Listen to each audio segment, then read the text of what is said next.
fashion designer and celebrity Carmen Marc Valvo knew he had made his mark on fashion when A-list celebrities started calling on him for one-of-a-kind couture gowns for their red carpet moments.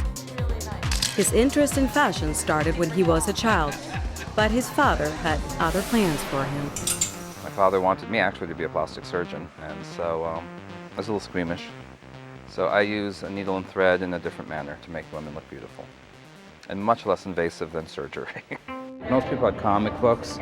We, studied anatomy when we were 5 and 6. That anatomy lesson came in handy when he finally pursued his passion in fashion. It gives everybody an incredible figure. Working with Nina Ricci, Christian Dior, and launching his own label in 1989. I love what I do. I love designing. I like making women feel more beautiful.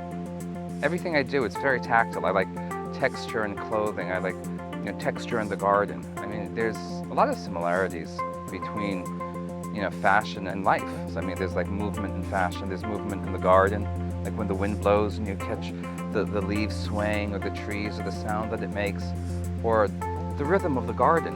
The way the colors change. I mean, fashion is like that too. It's ever changing, ever moving. Change came to Carmen's life when he was diagnosed with colorectal cancer at the age of 48. I knew there was something wrong, just innately, intuitively. I knew there was something wrong with it. I didn't know what it was or how to pinpoint it, but I needed to find out. And so, with my doctor's help, we insisted on getting a colonoscopy, even though it was not of the prescribed age.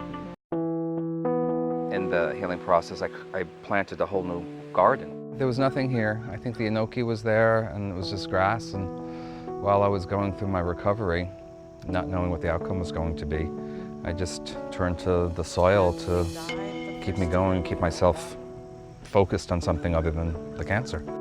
That focus became the inspiration for his 2004 spring collection called The Garden.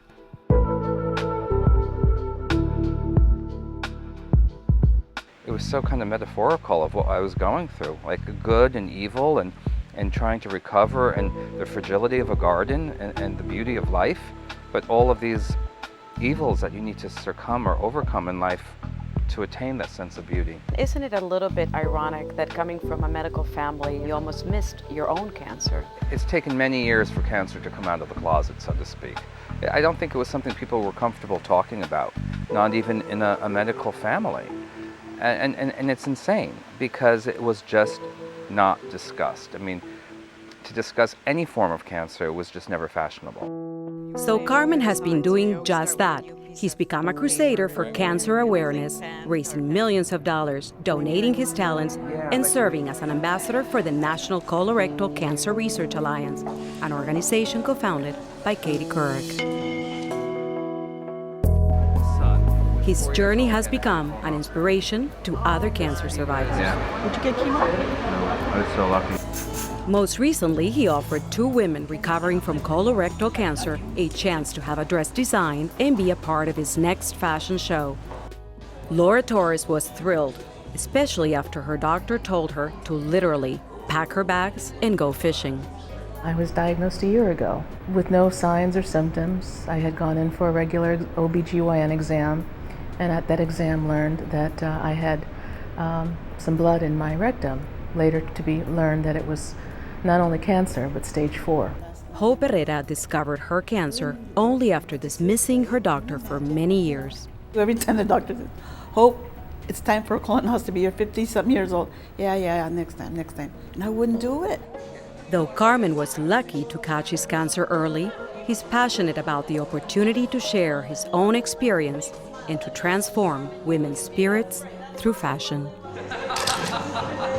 Being by Carmen, oh my goodness.